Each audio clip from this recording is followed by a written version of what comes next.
안녕하세요, 우왕좌학입니다. 자, 오늘은 디즈니의 폭스 인수에 대해서 이야기를 좀 해보려고 해요. 사실 우리나라에서는 큰 이슈가 되지는 못했는데요, 전 세계적으로는 미디어 산업의 초거대한 기업이 탄생한 사건이라 굉장한 이슈가 되고 있습니다. 자, 다들 아시다시피 디즈니는 원래에도 문화 콘텐츠 산업의 제국이라 불릴 만큼 영향력이 막강했었죠. 디즈니는 90년대에 사실 찬란했던 기업 뒤편으로 2000년대 중반까지 시대의 흐름에 좀 도태되는 측면이 있었어요. 그래서 실제로도 폭망하고 있었고요. 하지만 죽어난 법은 없던가요?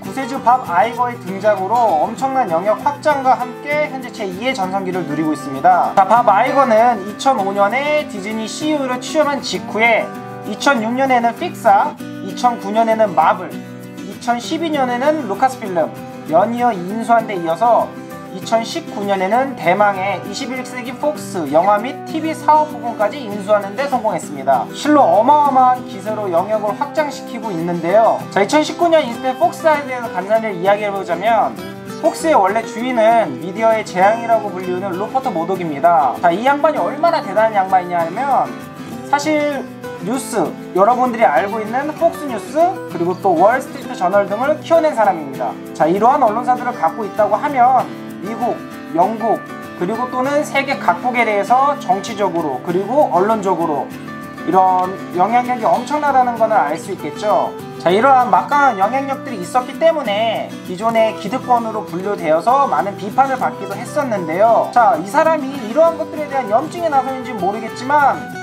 어느 날 갑자기 중대 발표를 하게 됩니다. 그게 뭐냐? 21세기 폭스사의 TV 부분이랑 영화 사업 부분을 매각하기로 결정한 건데요. 마침 먹잇감을 노리고 있던 디즈니가 덥석 물어버린 겁니다. 자, 물론 디즈니가 실제로 인수하기까지의 과정을 살펴보면 이 과정이 결국 쉽지는 않았습니다. 자, 디즈니는 원래 524억 달러, 와, 생각만 해도 어마어마하죠. 자, 이 가격에 지분 매입 방식으로 사려고 했었는데요. 자, 컴캐스트 회사가 디즈니보다 많은 650억 달러를 제시하면서 순식간에 경쟁이 붙게 됩니다. 자, 물론 컴캐스트라는 회사도 드림웍스 애니메이션, 사실 컴캐스트는 모르시겠지만 드림웍스는 좀 아시고 계시죠? 자, 이런 회사들을 인수하면서 몸집을 불려나가고 있던 회사인데요. 자, 이런 상황에서 못 먹는 감 찔러나 보자 하는 심정으로 사실 이 회사의 인수전에 뛰어들었던 것 같아요. 자, 그래서 치열한 혈투 끝에 결국에 디즈니가 인수를 하게 되긴 하는데요. 자, 인수 가격이 얼마였냐?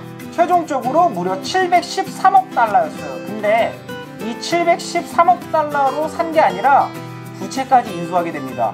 그럼 실제로 구입한 가격이 얼마냐면요, 무려 851억 달러에 인수하게 된 거예요. 자, 어쨌든 인수는 했는데 인수를 했다고 해서 모든 과정이 끝난 건 아니지 않겠습니까? 이 중에서 대표적인 과정이 남아있던 게 미국, EU, 중국 등 이제 기타 나라로부터 합병에 대한 승인을 받는 절차였어요. 기업을 인수하는데 왜 승인 절차가 필요하냐라고 궁금해하실 수도 있는데요.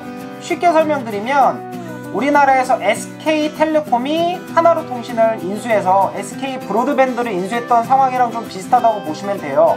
한 개의 기업이 동일한 영역에서 타 회사를 먹게 되면 시장에 대한 독과점을 형성할 수 있기 때문에 동일한 영역에서의 인수는 나라에 어느 정도 허가를 맡아야 되는 부분이 있어요. 동종 업종 간의 인수 합병은 사실상 승인을 받기가 쉽지가 않은 부분이 있어요.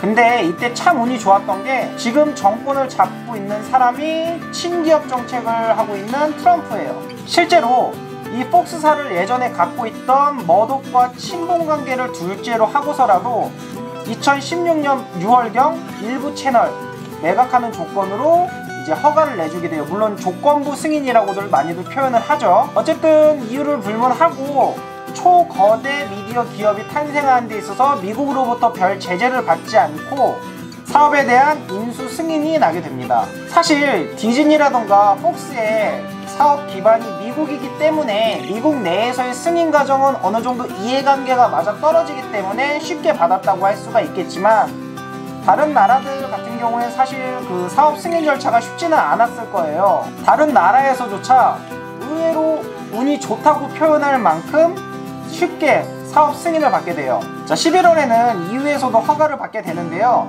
물론 조건부 승인이긴 하지만 유럽 내 다큐 채널을 운영하지 않고 그 지분을 바로 매각하는 조건을 받고 승인을 받게 됩니다. 중국으로부터는 더 쉽게 허가를 받게 되는데요. 사실 미중 무역 전쟁으로 인해서 중국이 좀 미국 눈치를 많이 봤다는 썰이 있어요. 자, 이렇게 세계 주요 국가로부터 이제 승인을 받고 인수를 하게 되는데요. 자, 그럼 오늘 영상의 본격적인 내용, 이제 왜 디즈니가 폭스를 그 가격을 주고 샀는가, 그게 무슨 영향을 미치는가, 그런 것들에 대해서 좀 이야기를 해보려고 해요. 자, 거기다가 내셔널 지오그래픽이라는 이런 다큐 컨텐츠도 확보하게 되었습니다. 이것뿐만이 아니에요. 프리미어리그 축구 중계 독점권으로 유명한 스카이의 일부 지분도 인수하고 인도 거대 미디어 그룹인 스타인미디어까지 먹게 되죠. 한마디로 초거대 컨텐츠 기업이 탄생하게 된 겁니다. 자, 이에 대한 업계의 반응은 어땠을까요? 완전 경악이죠. 실제로 있는 새끼가 다 헤쳐먹는다. 아이씨, 이건 아무리 그래도 디즈니라도 불가능하지 않겠어? 라고 사실 생각을 했었는데 실제로 돼버린 느낌? 자, 영화계 쪽에서는 요즘 히어로물이 사실 대세잖아요. 근데 이런 히어로물에 대한 디즈니가 보유한 판권만으로도 시장을 좌지우지할 수 있기 때문에 우려가 크다고 합니다. 자, 그뿐만이 아니에요. 폭스사를 인수하면서 OTT 시장 3위 업체였던 훌루도 같이 인수하게 됐는데요. 이를 통해 유통망까지 확보하게 되었습니다. OTT가 뭔지 궁금해하시는 분들이 있을 텐데요.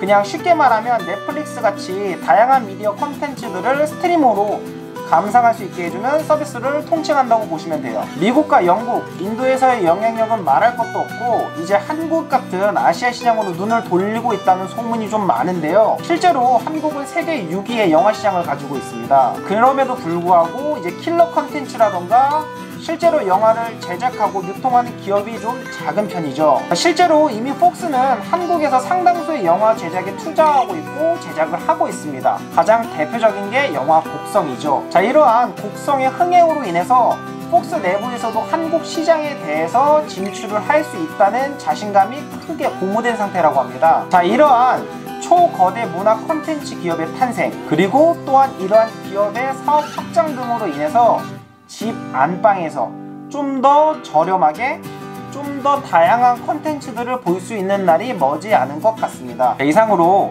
이번 영상을 마치도록 하겠습니다. 감사합니다.